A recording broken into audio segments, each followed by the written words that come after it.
அனைவருக்கும் வணக்கம். இன்றைக்கி இயல் 1 சொல் பார்க்கலாம். சொல்னால் என்ன நம்மளுக்கு தெரியும். ஒரு எழுத்து தனித்தோ இல்லை பல எழுத்துக்கள் சேர்ந்தோ பொருள் தருவது சொல் அப்படின்னு நம்ம படிச்சிருக்கோம். அதாவது சில இடங்கள்லாம் பார்த்திங்கன்னா ஒரு எழுத்து தனித்து வரும். தனித்து வர ஒரே ஒரு லெட்டர் தான் இருக்கும், அதுக்கு மீனிங் இருக்கும். அந்த மாதிரி நம்ம 7th நம்ம படிச்சிட்டோம். ஓர் எழுத்து ஒரு மொழின்னு படிச்சிருப்போம். அதாவது ஒரே ஒரு லெட்டர் இருக்கும், அதுக்கு மீனிங் இருக்கும். அந்த மாதிரி தனித்தும் வரலாம்.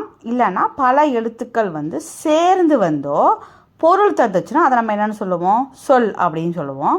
பூ மலர்ந்தது, மாடு புல் தின்றது, இதெல்லாம் எடுத்துக்காட்டு. அடுத்தது பாருங்கள். இரு திணைகளையும் 5 பால்களையும் குறிக்கும், மூவிடங்களிலும் வரும், உலக வழக்கிலும் செய்யுள் வழக்கிலும் வரும், வெளிப்படையாகவும் குறிப்பாகவும் விளங்கும். அதாவது இரு திணைகள்னால் என்ன படிச்சிருக்கோம், உயர்திணை அக்ரிணை. 5 பால்கள் தெரியும் இல்லைங்களா, ஆண்பால் பெண்பால் ஒன்றன்பால் பலவின்பால் பலர்பால், 5 பால்களையும் குறிக்கும். மூவிடங்கள் நம்மளுக்கு தெரியும், தன்மை முன்னிலை படர்க்கை. இந்த மூவிடங்களிலும் வரும், உலக வழக்கிலும் வரும், செய்யுள் வழக்கிலும் வரும், வெளிப்படையாகவும் வரும், சம்டைம்ஸ் பார்த்திங்கன்னா குறிப்பாகவும் விளங்குங்கிறாங்க. இப்போ இதில் நம்ம என்ன தெரிஞ்சுக்கணுன்னா, சொல்னா என்னென்னு தெரிஞ்சுக்குங்க. இரு திணைகள் என்னென்ன, 5 பால்கள் என்னென்ன, மூவகை இடங்கள் என்ன, அவ்வளோ மட்டும் தெரிஞ்சால் போதுங்க. அடுத்தது அது கீழே வாங்க. மூவகை மொழி. இந்த மொழிகள் மூவகை இருக்குது இல்லைங்களா, அது என்னென்ன அப்படின்னா தனிமொழி, தொடர்மொழி, பொதுமொழி. தனிமொழி, தொடர்மொழி, பொதுமொழி. இது 3 என்ன, எதை தனிமொழின்னு சொல்கிறோம், எதை தொடர்மொழின்னு சொல்கிறோம், எதை பொதுமொழின்னு சொல்கிறோம் அப்படிங்கிறத நம்ம தெளிவாக படிச்சுக்கலாம். தனிமொழி, தொடர்மொழி, பொதுமொழி. தனிமொழி, தொடர்மொழி, பொதுமொழி. தனிமொழி அப்படின்னா ஒரு சொல் தனித்து நின்று பொருள் தருமானா தனிமொழி, அவ்வளோதாங்க. அது பகாபதமாக இருக்கலாம், பகுபதமாக இருக்கலாம், அதெல்லாம் ஒரு மேட்ரு கிடையாது. அந்த சொல் தனித்து நின்று பொருள் கொடுத்துச்சுன்னா, தனித்து நின்று பொருள் கொடுத்துச்சுன்னா தனிமொழி. இப்போ பாருங்கள், கண் மீனிங் இருக்குது, படி மீனிங் இருக்குது, கண்ணன் படித்தான், அது பகுபதமாக இருக்குது, ஆனால் அது தனித்து நின்று பொருள் கொடுத்துருது. ஸோ அதை நம்ம என்ன சொல்கிறாங்கன்னா தனிமொழி. ஒரு சொல் தனித்து நின்று பொருள் தருமாயின் அது தனிமொழி. ஒரு சொல் தனித்து நின்று பொருள் தருமாயின் அது தனிமொழி. நீங்கள் காதில் கேட்டுக்கோங்க ஃப்ரெண்ட்ஸ், நீங்கள் கஷ்டப்பட்டு உட்காந்துலாம் நீங்கள் படிக்கவே வேணாம், காதில் கேட்டுக்கோங்க போதும். அடுத்தது தொடர்மொழி. தொடர்மொழி அப்படின்னா 2 அல்லது அதற்கு மேற்பட்ட, 2 அல்லது அதற்கு மேற்பட்ட தொடர். அப்போ 2 கண்டிப்பாக தொடர்னாவே நமக்கு தெரியும் சேர்ந்து வருது. அப்போ 2 அல்லது அதற்கு மேற்பட்ட,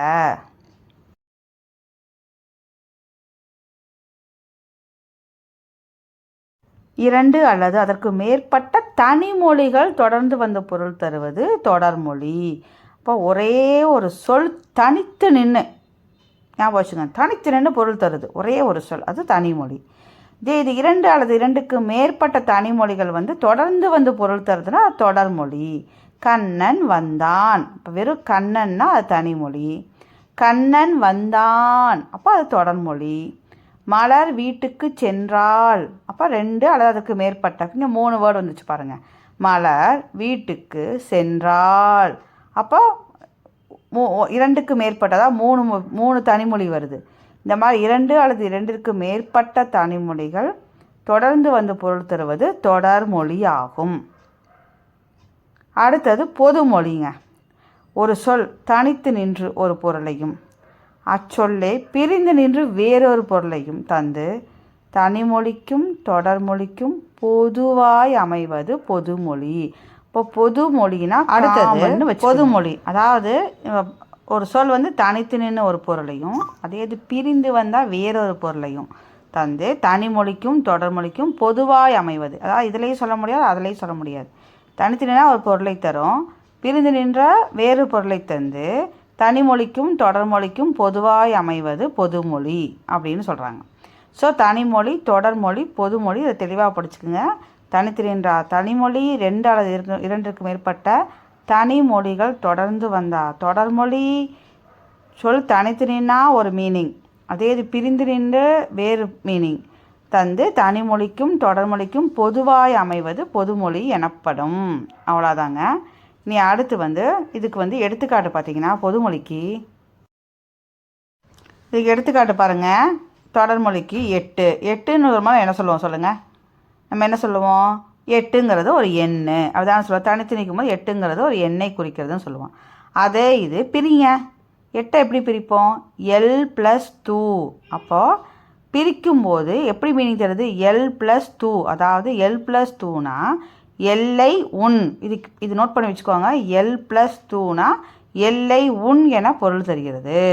இதைத்தான் சொல்ல வராங்க. அதாவது தனித்து நிற்கும் போது ஒரு பொருளையும் பிரிந்து நிற்கும் போது வேறொரு பொருளையும் தருவது. அதாவது தனிமொழிக்கும் தொடர்மொழிக்கும் பொதுவாய் வருவது பொதுமொழி. தனிமொழிக்கும் தொடர்மொழிக்கும் பொதுவாய் வருவது பொதுமொழி. 8 L+2 எல்லை உன். அப்போ அது தொடர்மொழி. 8ங்கிறது தனிமொழி.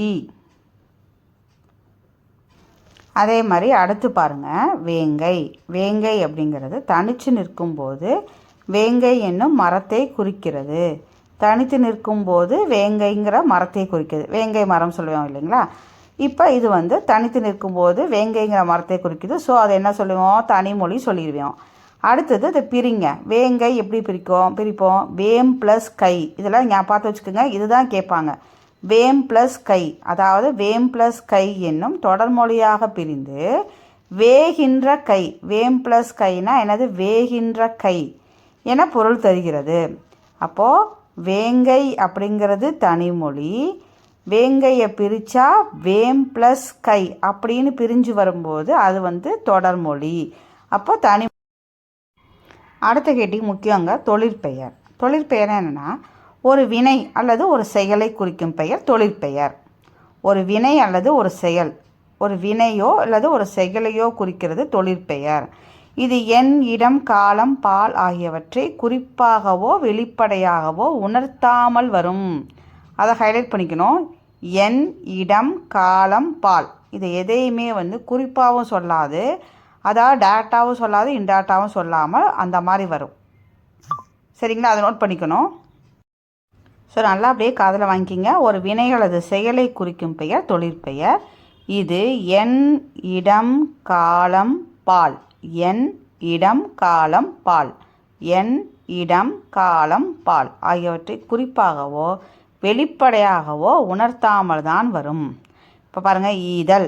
இதில் ஏதாவது எண் இருக்கா? இல்லை. இடம் இருக்கா? இல்லை. காலம் இருக்கா? இல்லை. ஏதாவது பால் இருக்கா? இல்லை. இப்போ எடுத்துக்காட்டு புரிஞ்சிச்சுன்னா இது புரிஞ்சிடும் நம்மளுக்கு. ஈதல். நடத்தல். யார் நடத்தல்? எந்த பால்? யார் நடத்தல்? யார்? எந்த இடம்?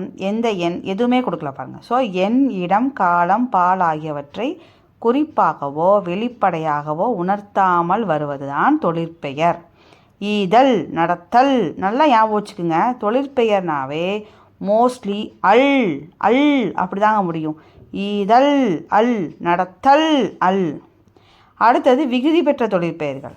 வினையடியுடன் விகுதி சேர்வதால் உருவாகும் தொழிற்பெயர் விகுதி பெற்ற தொழிற்பெயர்.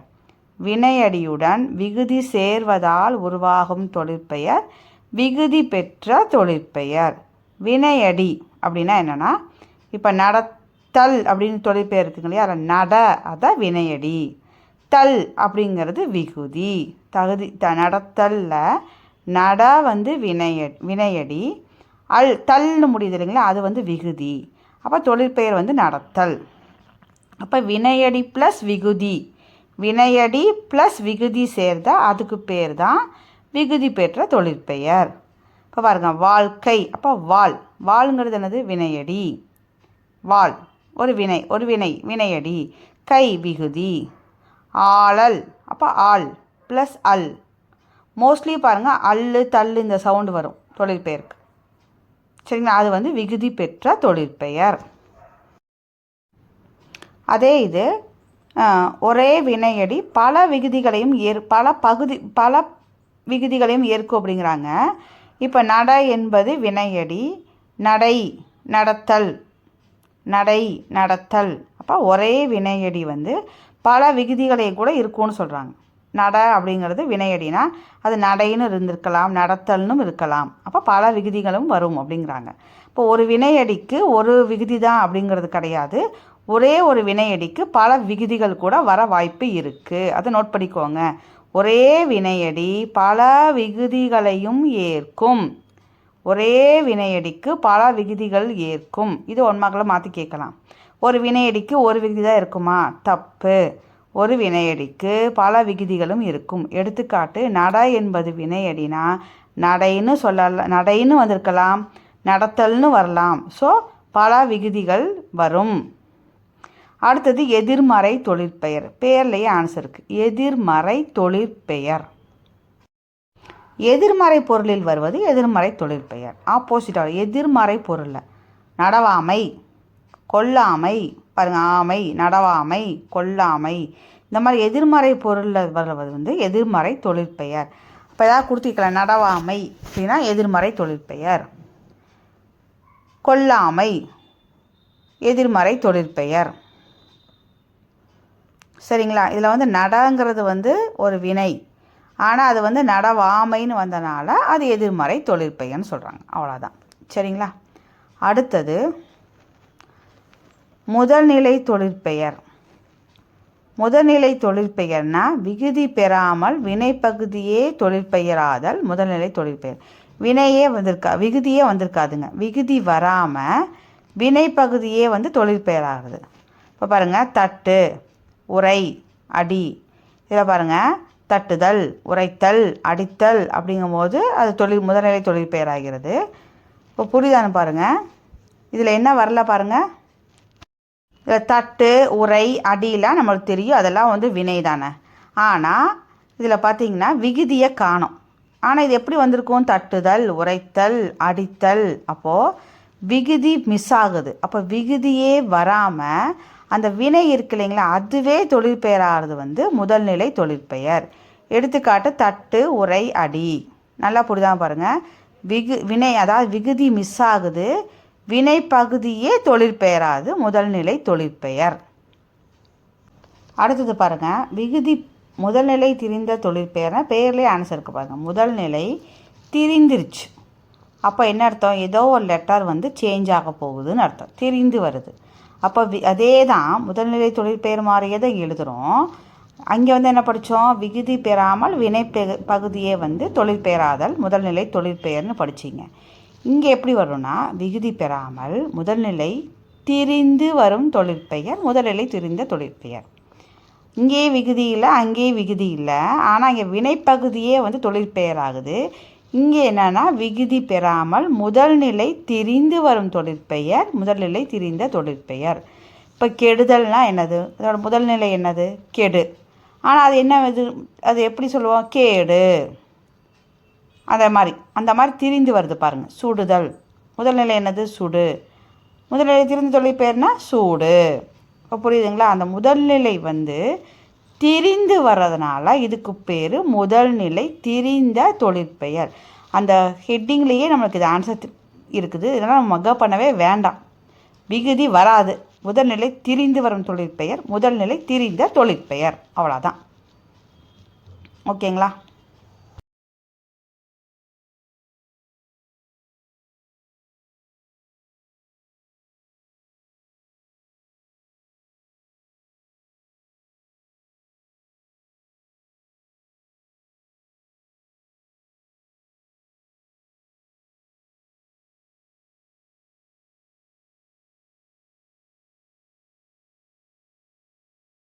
காய்ந்த இலை சருகு, காய்ந்த தோகை சண்டு.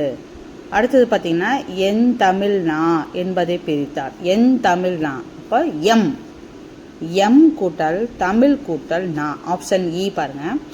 எம் தமிழ் நா. என் தமிழ் நாவை எம்னா தான் மீனிங் வரும். எம் கூட்டல் தமிழ் கூட்டல் நா. கேட்டவர் மகிழ பாடிய பாடல் இது. இத்தொடரில் இடம்பெற்ற தொழிற்பெயர் என்ன? வினையாளனையும் பெயர் கேட்குறாங்க. தொழிற்பெயர்னாவே நம்ம நிறையா வாட்டி சொல்லிட்டோம். அல்லுல முடியுங்க, அதுதான் க்ளூ. இப்போ பாடல்.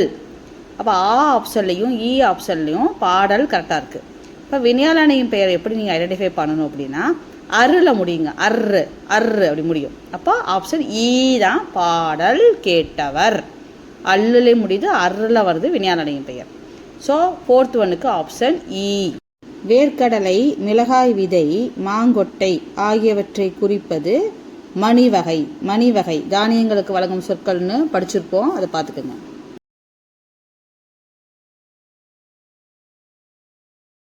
அடுத்து பாருங்க, இந்த பாடலில் வந்து மரம் அப்படிங்கிற சொல்லு வந்து 11 இடங்களில் இடம்பெற்றிருக்குன்னு கொடுத்துருக்காங்க.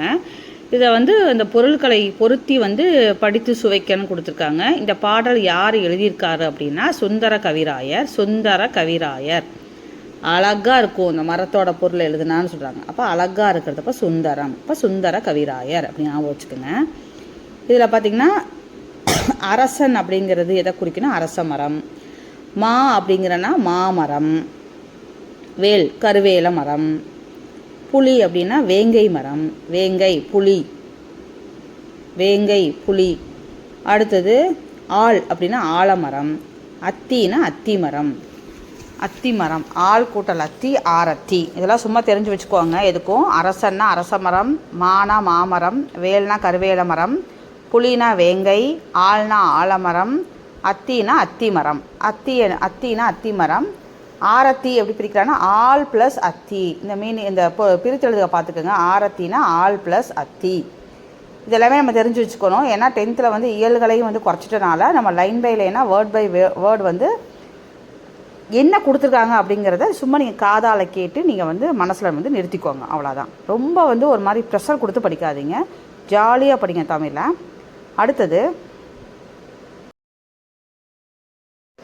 அடுத்து தமிழ் எண்ணுருக்கள் வந்து மிகவும் முக்கியம். அதை எப்படி ஞாபகம் வச்சுக்கணும்னா கடலை, உருண்டை, நுணுக்கி, சமைத்து, ருசித்து, சாப்பிட என்னை அம்மா கூப்பிட்டாள். கடலை, உருண்டை, நுணுக்கி, சமைத்து, ருசித்து, சாப்பிட என்னை அம்மா கூப்பிட்டாள்.